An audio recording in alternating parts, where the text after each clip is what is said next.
अच्छा सुनो, सब्सक्राइब करते वक्त ना घंटी बजा देना ताकि जब मैं ऑनलाइन आऊँ तो तुम्हारे फोन की भी नमस्कार दोस्तों, आप सभी का स्वागत है हमारे YouTube चैनल पर। तो आज हम बात करेंगे UP DElEd BTC admission 2024 latest update के बारे में। तो आज हमारी तारीख हो चुकी है 28 सितंबर 2024 की। बड़ी अपडेट में सबसे पहले बात करेंगे आज की ब्रेकिंग न्यूज। जी हाँ दोस्तों, परीक्षा नियामक प्राधिकारी पीएनपी की तरफ से क्या अपडेट है, हर एक अपडेट को हम आपके सामने रखेंगे। जी हाँ, डीएलएड का फुल फॉर्म होता है डिप्लोमा इन एलिमेंट्री एजुकेशन। ठीक है, तो अब चलिए देखते हैं आप लोग के जो कमेंट्स हैं उसका भी आंसर हम इस वीडियो में करने वाले हैं।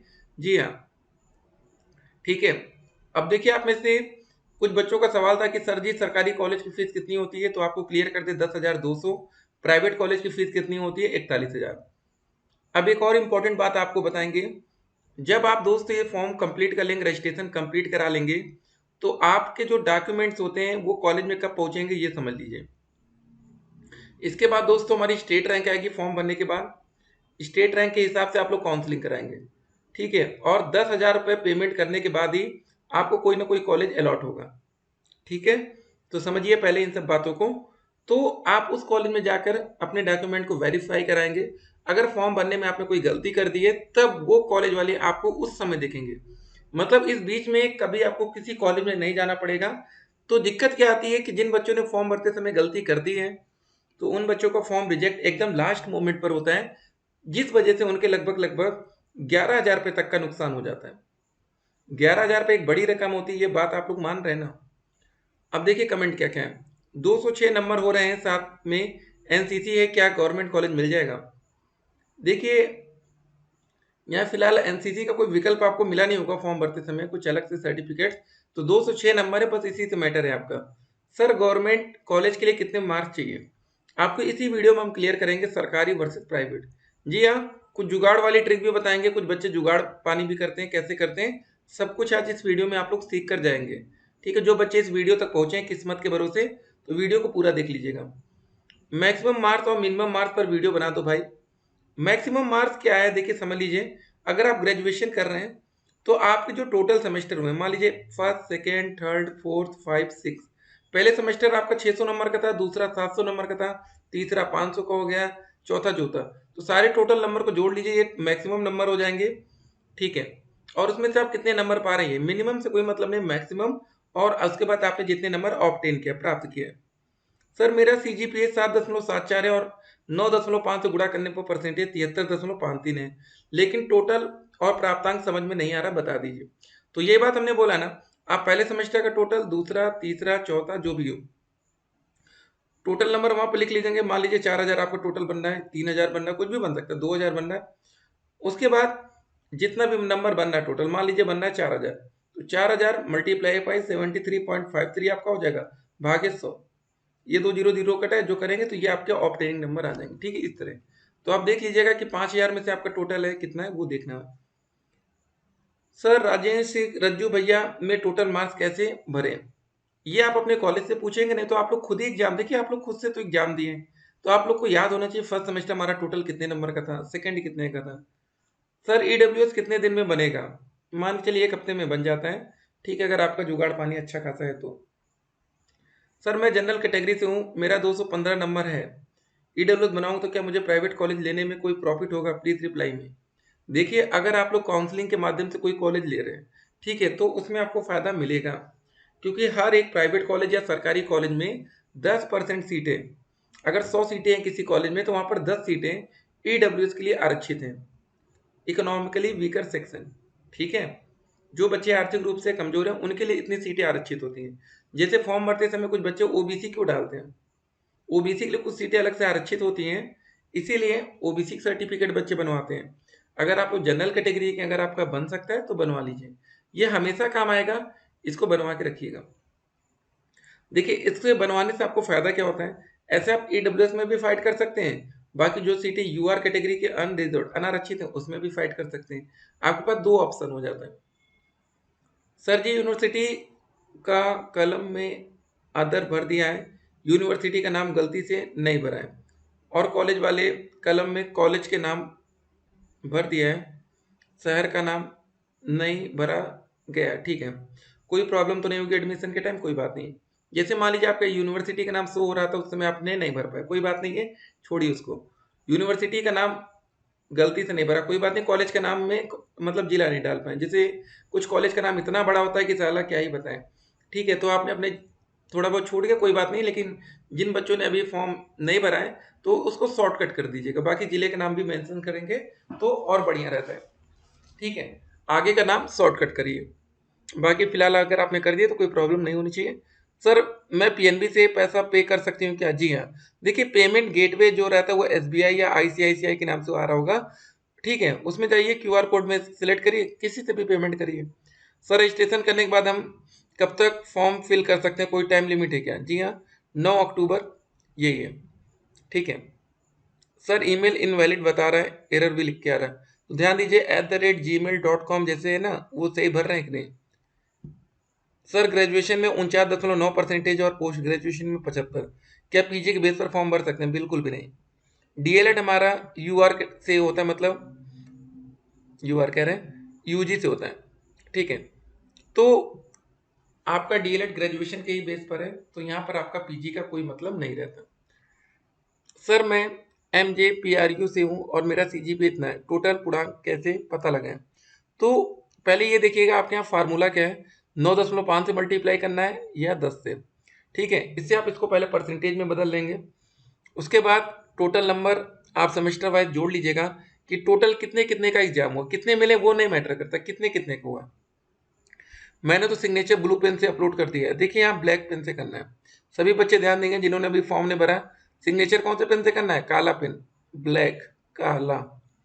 ठीक है, कोई व्हाइट कागज हो ना A4 वाले में, उसमें सिग्नेचर ब्लैक से करके पिक ले लीजिएगा, उसको क्रॉप करके अपलोड करना है। अब ब्लू से कर दिया है तो अब तो चेंज करने का कोई ऑप्शन मिलेगा नहीं, फिलहाल जिन्होंने नहीं किया वो ध्यान दें। 6 सेमेस्टर का सीजीपीए जोड़कर पूर्णांक और प्राप्तांक कितना है? 6 सेमेस्टर का नहीं, टोटल आपको जोड़ना है। ठीक है, थैंक्स, चलिए आपका वेलकम है। सेशन एक्सपायर एवरी टाइम, मैंने 10 बार भर के देख लिया। ठीक है, अगर आपका सेशन एक्सपायर हो रहा है तो फॉर्म भरते समय या तो आप कुछ गलती कर रहे हैं, एक बात ध्यान रखिएगा, या तो आपकी स्पीड कम है। स्पीड कम नहीं होगी क्योंकि आपने 10 बार कर लिया है, तो आप दूसरे मोबाइल फ़ोन या दूसरे लैपटॉप में ट्राई करिए, बस एक ही सोल्यूशन है। सीजीपीए प्रॉब्लम कर रहे हैं तो बता दिया है, इसको ध्यान दीजिएगा। सर यूनिवर्सिटी के नेम की जगह यूपी बोर्ड सेलेक्ट हो गया।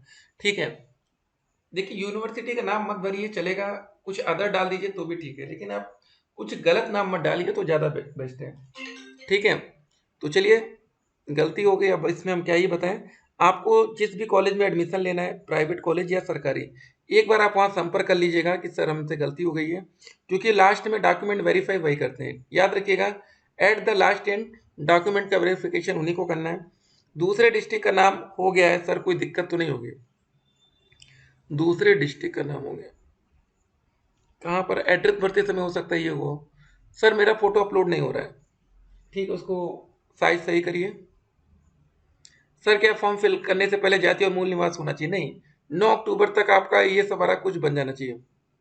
सर बीटीसी के एग्जाम हिंदी में देना होता है या इंग्लिश में? हिंदी में। ठीक है, गुड डाउट, मेरा भी यही डाउट है। आपका पूरा एग्जाम हिंदी में होगा। सेकेंड सेमेस्टर में डीएलएड में और फोर्थ सेमेस्टर में आपको एक सब्जेक्ट इंग्लिश का मिलेगा, बाकी सब में नहीं मिलेगा। सर ईडब्ल्यूएस से 226 बन रहा है, चांस थोड़ा बहुत बनेगा गवर्नमेंट का। सीजीपीए से क्या प्रॉब्लम है? सर सीजीपीए, एसजीपीए और सीजीपीए से क्या मामला है? ठीक है, अब जिन बच्चों का सीजीपीए में रिजल्ट है उन्हीं का मैटर है, बाकी लोग को नहीं ध्यान देना है।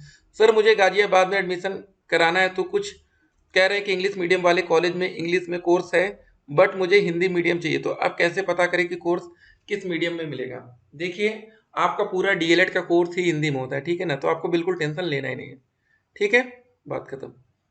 रजिस्ट्रेशन पार्ट 1 में अदर देन यूपी आ रहा है, लेकिन फीस पेड करने के बाद रजिस्ट्रेशन पार्ट 2 में स्टेट में सिर्फ यूपी आ रहा है। जी हाँ, ये काफ़ी ज़्यादा बच्चों के साथ दिक्कत थी। चलिए इस पर देखते हैं पीएनपी, जल्दी आप कुछ करें, नहीं तो फिर जैसे होगा लास्ट टाइम में वैसे ही आप लोग फॉर्म फिल करके ख़त्म करिएगा।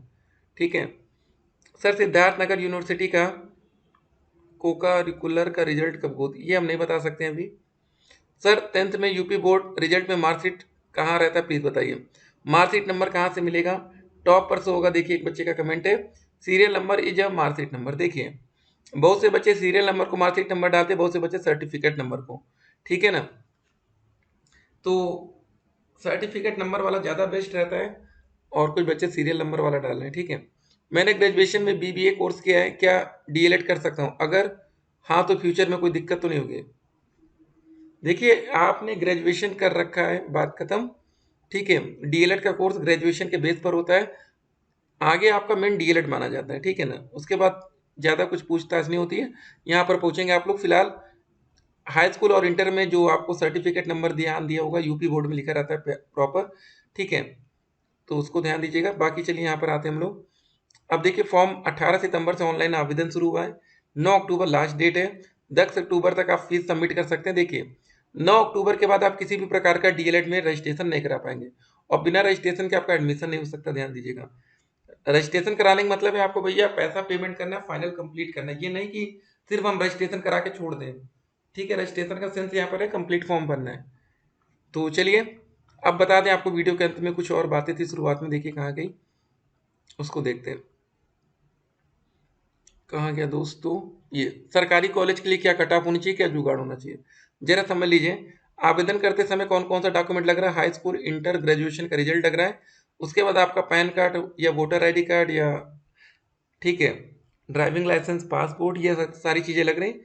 और एडमिशन के टाइम आपका आधार कार्ड भी लगेगा। अभी आधार कार्ड आपका नहीं लग रहा है। ठीक है ना, तो इतनी बातें हो गई। और आपका टीसी लगेगा, ट्रांसफर सर्टिफिकेट, जो आप जिस कॉलेज से ग्रेजुएशन कर रखा है वहाँ से लेना है। कैरेक्टर सर्टिफिकेट आपका लगेगा। ठीक है, चरित्र प्रमाण पत्र, आपका हेल्थ सर्टिफिकेट डाइट के केस में लगेगा, अगर आपको डाइट मिलने के चांसेस होंगे। और आपका प्रोविजनल लगेगा, ग्रेजुएशन का जो बनवाना होगा। ये सब चीज़ें हैं। ठीक है, बाकी जाति, निवास, ये सारी चीज़ें तो अलग से हैं। रजिस्ट्रेशन नंबर भूल गए तो आपको फॉरगेट का एक विकल्प मिलेगा, कमेंट बॉक्स में लिंक दिया गया, वहाँ से देख लीजिएगा। यहाँ से आप लोग अपना सब कुछ सही करिए। ठीक है, तो 28 सितंबर को आज हम इस वीडियो को देख रहे हैं। हाँ, अब देखिए, सरकारी कॉलेज के लिए कट ऑफ जनरल में कितनी जा सकती है? 230 से लेके 240 प्लस। 240 प्लस सेफ जोन है, ईडब्ल्यूएस और ओबीसी में 225 से लेके 235 प्लस। यहाँ पर 225 से लेके 230 प्लस। यहाँ पर भी एससी कैटेगरी में 215 से लेके 225 प्लस। एसटी कैटेगरी में 200 प्लस। ठीक है, एक बात आपको यहाँ पर समझना है, जो हमने यहाँ पर बता रखा है एक्सपेक्टेड, हर एक जिले की कट ऑफ अलग रहेगी। प्रयागराज डाइट की कट ऑफ अलग रहेगी, लखनऊ की अलग रहेगी। प्रयागराज में हो सकता है जनरल में 200 पर मिल जाए, और लखनऊ में 240 मिले। ठीक है, जहाँ पर जैसे बच्चे होंगे उस हिसाब से होता है। ये उत्तर प्रदेश लेवल पर आपकी मेरिट नहीं बनती है। हर जिले की आप लोग जो काउंसलिंग के टाइम जो भी डाइट कॉलेज सेलेक्ट करते हैं, उस हिसाब से आपकी मेरिट बनती है। डाइट में हॉस्टल की फैसिलिटीज उपलब्ध होती है, लेकिन कुछ ऐसे हॉस्टल भी हैं जो गिरने के कगार पर है। पता चले वहाँ गए, आप पहले दिन हॉस्टल ही गिरते हैं। ठीक है, तो आप पहले से कॉलेज सेलेक्ट कर लीजिए कहाँ पर आपको एडमिशन लेना है। जल्दबाजी में आपसे गलती नहीं होनी चाहिए। हॉस्टल की फीस मामूली लगती है, नाम मात्र लगती है। बाकी खाना बनाकर आपको वहाँ पर खाना पड़ेगा अपना, वो सारी व्यवस्था है। सरकारी कॉलेज में जुगाड़ क्या होता है आपको बता दें। लास्ट टाइम में क्या होता है, कभी कभी एसटी हो गया, पीएच कैटेगरी हो गया, इन सब सीटें कुछ जिलों में बच जाती हैं, या कुछ बच्चे डॉक्यूमेंट्स में बड़ी गड़बड़ करते हैं, उनका आवेदन निरस्त किया जाता है। तो उनके लिए बाद में सीटें वैकेंट हो जाती हैं, जो कि डायरेक्ट बेसिस पर भरी जाती है। तो वहाँ पर कभी कभी 200 नंबर वाले बच्चे थोड़ा सा जुगाड़ पानी करके, खर्चा पानी करके अपनी सीट सेलेक्ट कर लेते हैं। ये वाला बात है। आप जाएंगे डाइट में भी देखेंगे, 1-1 लाख रैंक तक भी बच्चों को कॉलेज कभी कभी अलॉट होता है। ठीक है, कोई बच्चा अपना सीक्रेट नहीं बताएगा, लेकिन हम आपको बता रहे हैं ऐसी चीज़ें होती हैं। और एक बात और, एडमिशन लेने से पहले कॉलेज के बारे में संपूर्ण जानकारी रखिएगा। ठीक है, कॉलेज के बारे में अगर आपके पास जानकारी का अभाव है तो बाद में आप दिक्कत में आएंगे। ठीक है, मान लीजिए आपको कोई प्राइवेट कॉलेज चाहिए, ठीक है, और आप लोग कॉलेज के बारे में कुछ पता नहीं किया, काउंसलिंग के बेस पर चले गए, आपका एडमिशन हो गया। लेकिन क्लास में अगर 100 बच्चे होंगे तो 20 बच्चे ऐसे होंगे जो दबदबे वाले होंगे। ठीक है, जो हमारी वीडियो देख के गए होंगे, वो कॉलेज एडमिशन से पहले बात किए होंगे कि सर हम आपके कॉलेज में एडमिशन लेते हैं तो हमें क्या फ़ायदा मिलेगा, पहला सवाल। ठीक है सर, हमें 2 साल में कितना फीस पेमेंट करना पड़ेगा। देखिए, कुछ ऐसे जिले हो सकते हैं, हम मान रहे हैं, जहाँ पर भैया बहुत ज़्यादा बच्चे की भीड़ होगी। लेकिन बहुत से कॉलेज ऐसे होते हैं जहाँ पर 100 सीटें होती हैं, 50 ही भर पाती मुश्किल से, 50 खाली आती हैं। आपको ऐसे कॉलेज सिलेक्ट करना चाहिए जहाँ पर सीटें कम भरती हैं। उनमें मत जाइए जहाँ पर 100 में से 100 भर रही है। ठीक है, वहाँ पर ना तो आपको इज्जत मिलने वाली, ना कुछ तो कुछ। पढ़ाई दोनों में उतनी ही होती है। ये मत सोचेगा कि वहाँ भैया 100 बच्चे आते हैं वहाँ ज़्यादा पढ़ा देंगे। पढ़ाई इतनी कठिन नहीं है डीएलएड की, ठीक है। एकदम इजी लेवल का सब कुछ पढ़ना है। बताइए आपको प्राइमरी लेवल पर टीचर बनना है 1 to 5 में, आपसे क्या ही लग रहा है? क्या वहाँ पर आपसे इंटीग्रेशन पूछा जाएगा? ठीक है, अवकलन थोड़ी नहीं, डिफरेंशिएशन के क्वेश्चन आएंगे, एकदम इजी इजी क्वेश्चन आते हैं, आसान आसान। तो ऐसे कॉलेज सेलेक्ट करिए जहाँ पर भीड़ कम से कम होती है, वहाँ पर जाइए। फीस में भी थोड़ा सा आपको डिस्काउंट मिलेगा, ठीक है। क्लास करिए मत करिए कोई दिक्कत नहीं, वहाँ सीधे एग्जाम में जाइएगा, ठीक है। तो ऐसे कॉलेज आपको लेना है। और कुछ कॉलेज वाले ऐसे होंगे जो बोलेंगे आपको भैया ड्रेस में आना, नहीं आएंगे तो हम आपको नहीं आने देंगे, ठीक है। अब बताइए इस उम्र में आप ड्रेस पहन के जाएंगे, आपको भी नहीं अच्छा लगेगा। कुछ बच्चों को अच्छा लग सकता है, लेकिन मैक्सिमम बच्चे सोचते हैं, जिन बच्चों ने ग्रेजुएशन में ड्रेस पहनना छोड़ दिया है ना कॉलेज का, उनको नहीं अच्छा लगता है। तो हमने हम आपको हर तरह से सारी चीज़ें बता दी हैं। बाकी जो भी आपका कमेंट हो कमेंट करिएगा, फिर मिलते हैं, स्टे कनेक्टेड।